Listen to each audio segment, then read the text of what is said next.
we've got a conversation tonight with a very special guest. You may know him from TikTok.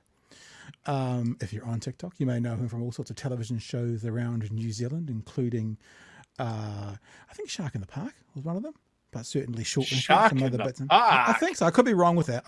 Let's just ask, shall we? Jordan Rivers joins us. Kia ora, Jordan. Kia ora.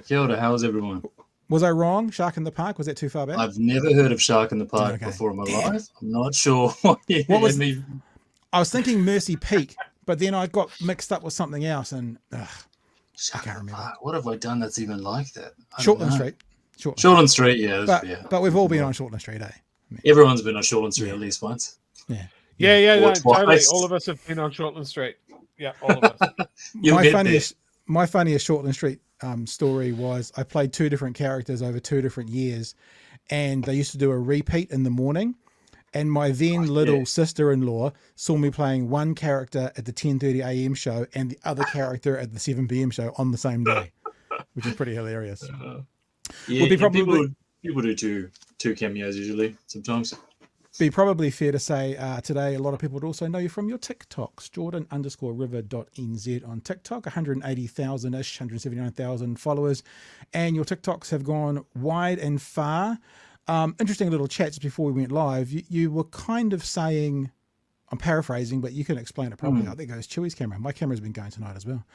You were kind of saying that you almost kind of wish you didn't have to do the kind of content that you did, but there's a need for it. Do you want to just expand on that a bit? I probably paraphrased it badly. No, I mean, that's exactly it. I think it's just the same as running a charity. I mean, that's not what I'm doing, but I think by way of running a charity, your goal is to be obsolete, right? The existence of a charity is evidence of a failing system. And I think the fact that I'm making political content is evidence of a failing system, because I'd love to be focusing on things like film and drama and ecology and the environment. But really just by way of this previous elections and by way of my background being in social media marketing, I've just seen a massive influx of Trumpism style marketing that I thought for a while New Zealanders at large wouldn't fall for. And then I guess through social media, unfortunately, I found out that I was wrong. And I guess this upcoming year, with the government that we've just had voted in, and with Trump now back on the agenda for this year in America, it ain't going to get any better over the next 10 to 12 months. No, and Trump is looking quite good, in all honesty. I think he's just a better speaker than what their current guy Biden is. And I think that's, unfortunately, that accounts for a lot. I mean, that was the frustrating thing that I learned this year watching the debates, is that, you know, the initial debate between Hipkins and Luxon, if you watched that one, you saw that Luxon came with inexperience, no facts, just bumbling. Hipkins came with facts and he came with receipts, but at the end of the day, when they went to go judge it, they said that Luxon was ultimately really the winner because he had the charm. And I was like, well, what the fuck does that, excuse my language, what does that matter? I don't want charm running a country. I don't want charm deciding what our military does. I don't want charm deciding how much our nurses get paid. I want facts. I want a boring prime minister, if they have to be, that just focuses on what is real and what is there and what is factual. But unfortunately, charm accounts for a lot. And that's something that I've learned. I mean, then you look at the American election, you've got one side, I wouldn't say charm, but maybe pragmatic, boring politician doing politics, and the other side, you've got a dumpster fire ready to be scorched earth. Yeah. And it's unfortunately makes good visuals and makes good TV, and people vote for it. Yeah. Who do you think is our Trump? Like, who is our Trump figure in New Zealand? Which one of the three-headed taniwha would you label as the Trump? I think from an actor's point of view, I think all three of them want to be. I don't think any of them will ever achieve the personality and the kind of character that Trump has built, because Trump has been building it for a very long time. He became his name and his name became him. And he's just kind of he's not even a real person anymore in the media. He's just kind of a symbol and a thing.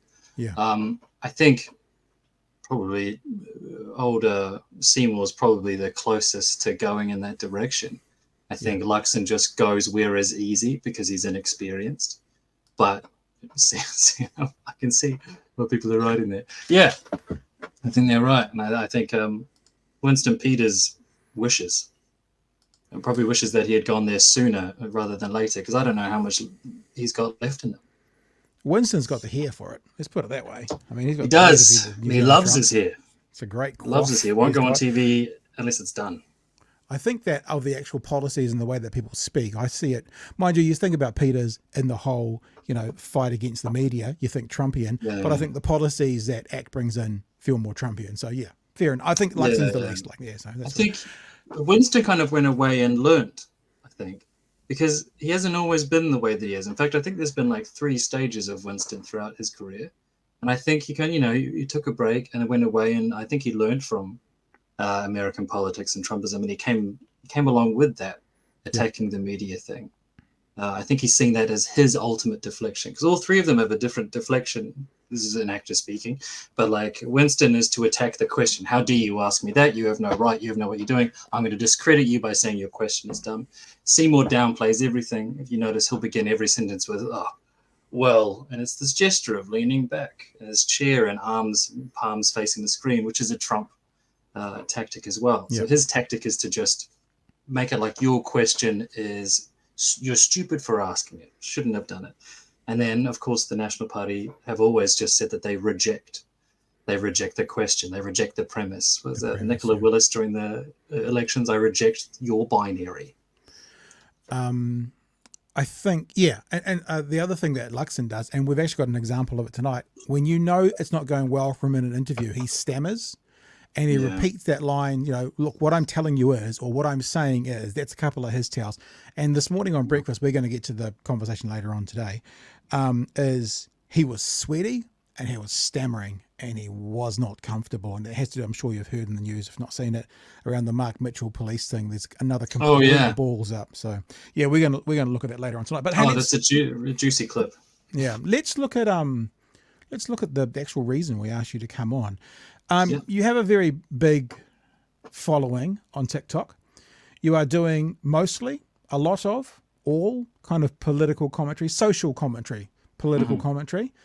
And I saw a TikTok of yours talking about, I'll paraphrase again, the content that you're making about Gaza and about Trump as well. I think you mentioned a certain orange president. Not getting the same reach as other content. Now you've got 180,000 followers, right?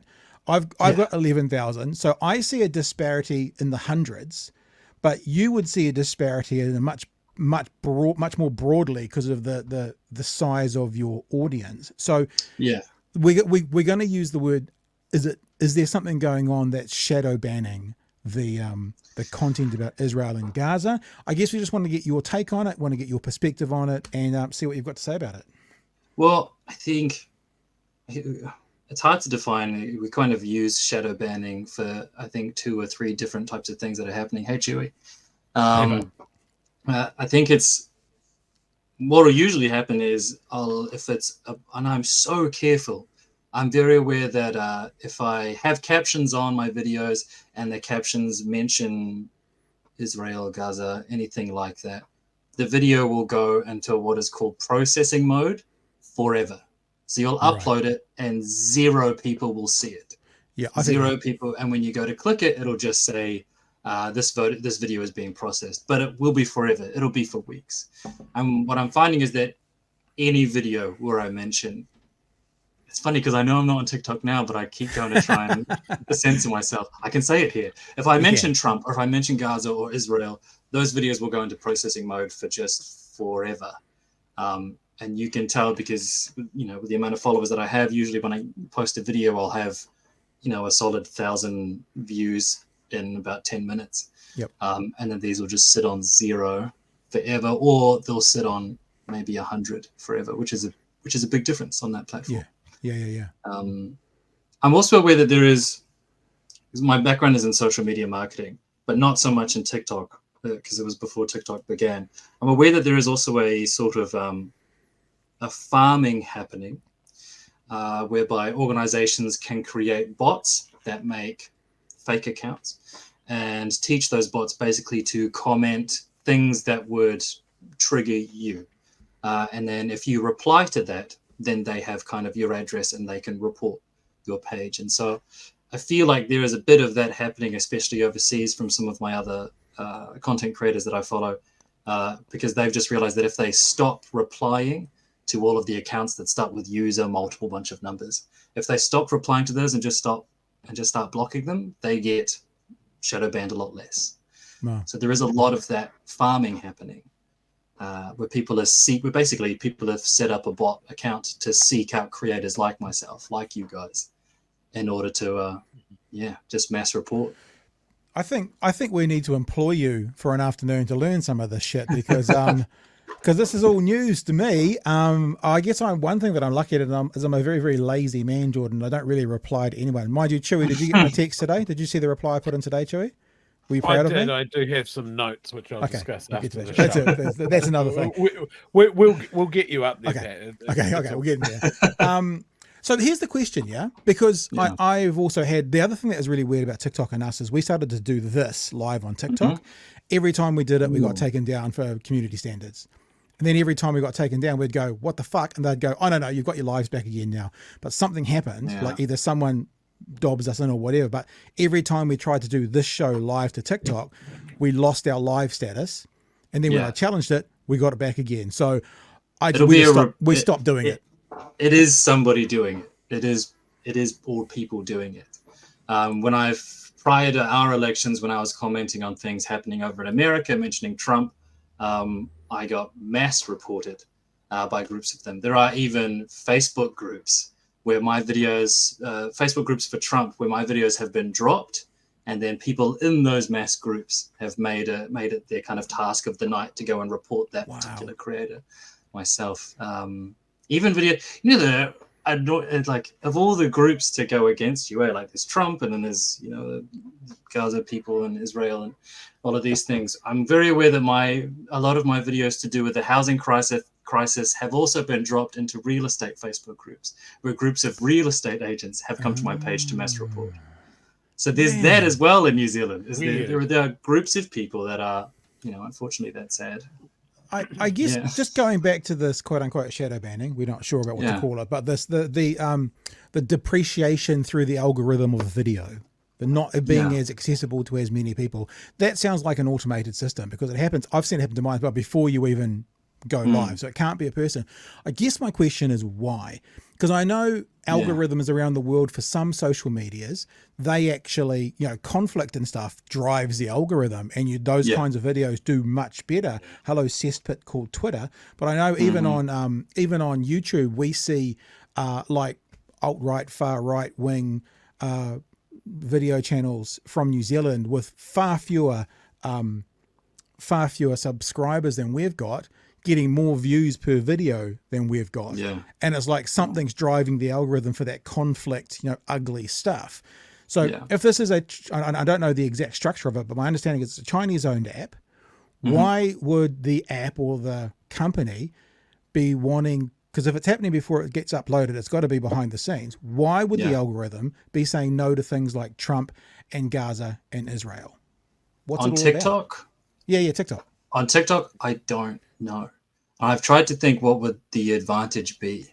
On Facebook and Instagram under Meta, there's money involved. I'm very aware that they've had meetings with organizations as well to talk about the types of content that's out there. But on TikTok, I just don't see the strings. I don't get why it would be advantageous in any way for a Chinese organization or a Chinese-owned brand to do that.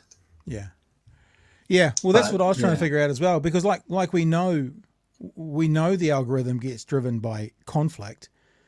A topic like that would create conflict. Why is this algorithm suppressing it? That doesn't make logical sense compared to the other. One wonders if the automated system has built itself off of learnt behavior. I'm very aware that if you've tagged the watermelon, if you've hashtagged Israel, Gaza, Trump, those things get banned, or those things get blocked or reported by viewers a lot more than, say, right-wing videos Left wingers don't typically tend to ban or block as much or report as much. And so I'm wondering if maybe the TikTok kind of automated police system has just learned from the types of keywords that get blocked the most. So it's almost AI. It's teaching itself. It's totally AI. Yeah. I think it's probably just picked up on those words that commonly, because like, yeah, I know I can't say certain words on there, so I have to refer to Trump as former president, slightly orange. I have to say it that way, otherwise the video will go to processing forever and never get published. And also, if it gets taken down or banned, I've learned that I cannot appeal. Even if it shouldn't have been banned, if I appeal it, TikTok says, sorry, we didn't mean to do this. They re-upload it, but then strike me anyway. So I get less strikes if I just accept the ban. So I just have to a couple of the videos that I uploaded and went to that zero view thing, I'm like, what's going on? I actually contacted Uncle Tix because I know him from doing a podcast with him and said, can you help? Is there someone who can? And he was like, I'm getting lots of these at the moment as well. And so what I ended up doing was just re-uploading exactly the same clip again the day after, and it was fine. So the day before it was like, just did it again. It was fine. And then I just deleted the one that had 0 on it. So yeah, it's just a bizarre thing. Like, because as much as I've had to people re-upload 4 or 5 times. As much as people will laugh when I say that out loud, but I'm a bit of a rule follower. Like, if you give me the boundaries, I will play within your boundaries. That's fine, right? I'll do it. But if it's like this thing and there's no boundaries at all, you're like, well, I don't even know what sport you're playing. How am I supposed to participate? I think it's a curious thing because, again, the motivation seems unclear, but I think an adjacent question as to why it is happening here is also why is it not happening other places. I also have a YouTube channel where I upload things, and every now and then, I don't know if you guys have this, but I have a warning at the top of my thing that pops up before I upload a video saying that because of the situation in the Ukraine, it actually says the war in the Ukraine, videos about the Ukraine will take longer to upload because there's processing involved, and misinformation and disinformation will not be uploaded at all, will instantly be taken down. And it's curious that that is a step taken by YouTube for Ukraine, but not our current situation as well in Gaza. Like misinformation, they're not as concerned about in this instance for some reason. I find with us, what we get is like, we're monetized on YouTube, obviously, and we do get a small amount of revenue from them, but every single one of our videos, it's limited.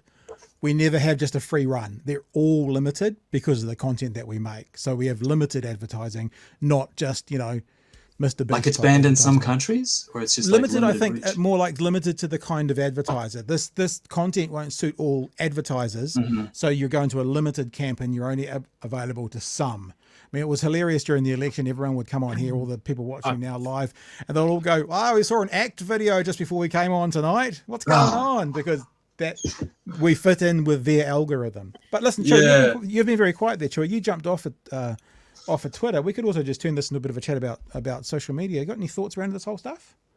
Look, the one thing that springs to mind is the algorithm is our friend until it's not. We all need the algorithm to spread the message, and it can be great. It can bring things into your orbit that you're not aware of, or even just things like, oh, you follow this person, you obviously value their opinion, and they liked this, so you might like it as well, and that's great. But as you mentioned, Pat, engagement is king, and engagement can be conflict. So let's put a whole bunch of bullshit that we know you don't like in front of you, and that's one of the many things that drove me off Twitter. As soon as Elon took the reins on that, I noticed my feed dramatically changed to serve me more right-wing opinion. No, I didn't go down the Threads route. Threads uses a lot of rage farming, a lot. Yeah. So it was just unpleasant. I love a fight, but not all of the time. Yeah. I like a fight if I feel like it's going to go somewhere, as much as if I feel like I can use it to teach other people. But, sometimes you just hit a wall with some people pretty early on. You're like, oh, you're just going to move that goalpost. You're just going to keep moving it. And it's it's frustrating, right? Because I left Twitter and I went to Mastodon and Blue Sky, and one of the things with Mastodon is there is no algorithm. It's all organic, and one of the things is, as much as I appreciate that that's a feature, it doesn't scratch that itch of giving me new content I want to see. I have to actively go out and find it. So I find myself spending more time on Blue Sky because essentially that's just a rewind of Twitter. And it is putting more content in front of me that I actually want to see and isn't pissing me off. And for the months that I've been on there now, I came across my first troll in my comments, and I was like, oh shit, wow. I remember this. I remember this. This smells familiar. Yeah, absolutely. And it's me and Pat have talked about. Pat doesn't like arguing with people, or doesn't like banning people as much as I do. He's starting to get a taste for it now because Twitter is a fucking cesspool. Yeah, the thing with me is, and this is not a challenge to people. I'm not looking for you to come and try and crack it. Is I've got pretty thick skin. Like, I've been doing this for a long time, having letters turn up to my home door saying they're going to do things to me and my kids, and I've got pretty thick skin. And what I've just decided recently is just to get rid of the dicks. Like, I don't care if you disagree with me. I don't care if you want to debate me. I don't even care if you want to argue with me. But if your response is, you fat cunt, well, I'm just, you can go. I mean, like, you're offering nothing. I don't mind a debate or an argument or a pushback. I just think what I've been doing on Twitter is just getting rid of the dicks.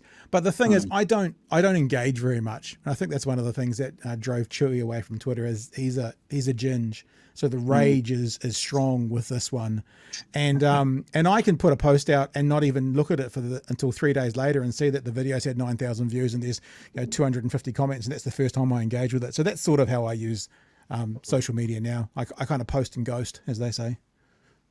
That's good. Yeah. Well, engagement wise, the algorithm does want that engagement to push those videos. I get people engaging on it though.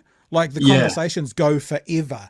So I watch those. I think that's interesting. And as much as I can, I try to let debate that is healthy happen. And I'll watch it. But I also don't want to be the facilitator for abuse.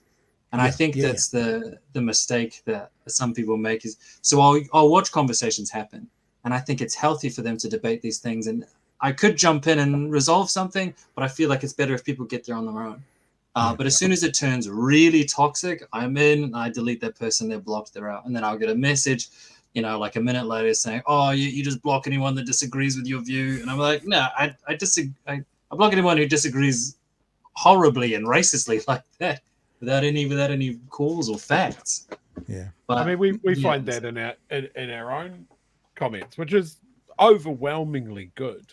But it's not all one-sided. There are a few regular commentators that push back on some of the things that we say, and that is absolutely fine, because they've found, as they've stuck around, that if they're going to drop something in there, they need to back it up. And then every now and then we'll have someone come in and go, lefty soy boy cucks, MAGA 2024, and it's like, oh, bye. And it's just you've added nothing interesting to the debate. I don't feel like even bothering to engage with that. But we've had some of our regulars that stick around. It's not an echo chamber. It's a bit echoey, but I prefer having some more people going, I don't really agree with you. I don't like this person that you like. I've got a different point of view on the topic that you're talking about. Is a much nicer experience. It's mind expanding. Let's have someone. Yeah, it's more worth fun. the time. I don't want to put in the time if people aren't going to actually listen to receipts and facts. And I'm going to listen to what you've got to say, but are you going to listen to what I've got to say? But I think that's the thing. And what I've learned mostly from social media in the last 12 months is the dishonest actors. And one of the reasons I don't tend to engage, especially on Twitter, is you'll get into a conversation with someone and you'll realize it's going nowhere. And then they'll have to keep answering. and they'll have to keep answering, and then you don't want to like be run off your own feed, and at the end you kind of go, look, nice talking to you, I'm going to move on, and then it's haha, I won. It's like it actually becomes pointless. This spiral of dishonest actors, if we can put them that way. I've started just because there's no question I've not answered. Is like in terms of like indigenous culture or things happening overseas or Donald Trump. There's no questions I've not answered at this point, and so I've started just saying, if you truly care about this, refer to this playlist, and then I'll link them to where I've already answered that question. Nice. Like that. And we get that a lot as well, right? People going, oh, well, what's your position on this? And it's like, well, it's fucking easy to find. Go and watch that video. They'll never go. No, They'll never go. But it's great that everyone else in that chat sees that you've responded like an adult, and that person isn't an adult or isn't not adult enough to actually find the answer for themselves when it is that easy. Receipts. Always got receipts. If people want to find out more about you, follow your stuff, best place is TikTok. Is that the best place to go? Because I know you're on, I think you're on Twitter, but I know you're on Instagram and other places. Where's the best place to TikTok find and Instagram, because Instagram doesn't censor me at all for some reason. They let me go. Do you have to make multiple videos? Do you make the Instagram video different from the TikTok video? Not often, but I do have to sometimes, just purely because people appreciate shorter content on Instagram. Cool. So I do cut things down. Yeah. We don't know how to do short content, HOE. It's not our MO. That's it. I recognize the words, just not in the form that you've used them. Hey Jordan, it's been cool to talk tonight, mate. Thanks so much for coming on board and having a bit of a chat with us about it. And we'll keep our eye on those algorithms. I had someone contact me on the Big Hairy News Gmail email address, talking about they'd just done a whole bunch of research on algorithms, and he started talking about greedy algorithms, and he mentioned some pages in particular that prior to the election were getting a lot of algorithmic response, even though they were small. He'd seen it in the algorithm. It was really, really interesting, and I think that, I guess you can only do what you can do. You can't change their policies. But I think that's one thing that's so important about the community as well, whether the community is us and our viewers and listeners, or whether it's us on TikTok, or whether it's, being spokespeople like Margaret Mutu last night, when Chewy asked a fantastic question about, as non-Māori, as Pākehā, what can we do? What can we do to be a part of this so you don't feel alone? And she said, be buffers and, so stand in the middle and tell people about us, tell the government about our issues. And I know it doesn't feel as big because that was a huge conversation, but it feels like a bit the same, tell other people about what's going on, be buffers for one another, and fight the good fight, I guess. No, but that's exactly it. So thank you guys as well. It was, felt like we had a bit of a team going on there during the elections that lead up space. And so finding your content as well was really brilliant, because I got to go to work. I can't make content all the time. And they were making so many mistakes that I'd love to talk about. And I would just get home and see that you guys had already picked up on it and be like, okay, great. I'm going to push you guys. They've already talked about it. I'm not going to, and they've done it better than I have. The breakdowns and analyses that you guys put through for the elections and for this current government have been fantastic and really kind of really monumentally useful to people out there now in terms of breaking down what is actually happening. Yep. Well, that continues. Really that continues tonight. We're going to get onto that next. But for now, thanks for joining us, Jordan. We really appreciate you, mate. And we'll talk again soon, eh? All good. Cheers, guys. Thanks for having me. Thanks for your time, bud. Talk to you soon.